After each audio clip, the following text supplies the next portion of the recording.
బంగారం పేరుతో ప్రజల్ని మోసం చేస్తున్న అంతర్రాష్ట్ర నిందితులను వేరువేరు కేసుల్లో అరెస్ట్ చేశారు నల్గొండ వన్ టౌన్ పోలీసులు. ఈ సందర్భంగా ప్రెస్ మీట్ ని నిర్వహించారు. డీఎస్పీ కె శివరాంరెడ్డి వివరాలను వెల్లడించి నిందితుల నుండి 4 లక్షల నగదు, 3 సెల్ ఫోన్లు, అరగ్రామ్ బంగారాన్ని స్వాధీనం చేసుకున్నామని చెప్పారు. నిందితులు గతంలో వివిధ పోలీస్ స్టేషన్లలో కేసులై సెటిల్మెంట్ చేసుకుంటూ తిరిగేవారని చెప్పారు. ప్రజలందరూ గుప్త నిధులు అంటూ పాత బంగారం, తక్కువ ధరకే బంగారం, మల్టీలెవెల్ మార్కెటింగ్ ద్వారా బంగారం అంటూ పలు రకాలుగా బురడి కొట్టించే మోసగాళ్ల పట్ల అప్రమత్తంగా ఉండాలని డీఎస్పీ ప్రజలకు తెలియజెప్పారు. నవంబర్లో దేవరకొండ రోడ్లో ఉన్నటువంటి అనస్వి మెడికల్ షాపు దగ్గరికి ఇద్దరు గుర్తులేని వ్యక్తులు, ఒక మగ ఒక మహిళతో పాటు ఇద్దరు కనిపించారు.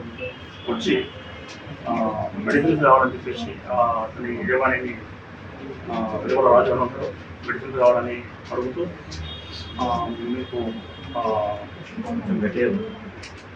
మెడిసిన్ కావాలని అడుగుతాడు.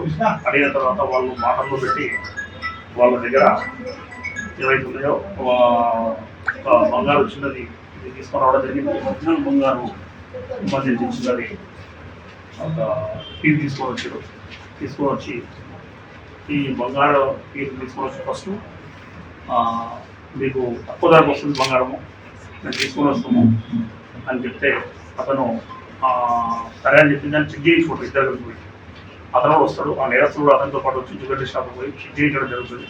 చెక్ చేస్తే ఒరిజినల్ని కన్ఫర్మ్ చేసుకుంటాడు అతను వేముల రాజు.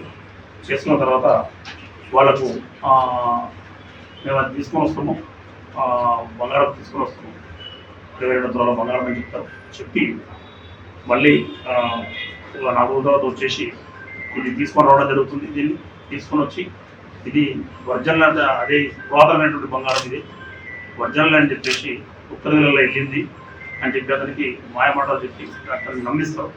నమ్మిస్తే ముందు చెక్ చేసుకున్నాడు కాబట్టి ఇది కూడా బంగారం అని భావించడం, ఇది తీసుకునే దానికి 5 లక్షలకు ఇవ్వడం జరుగుతుంది.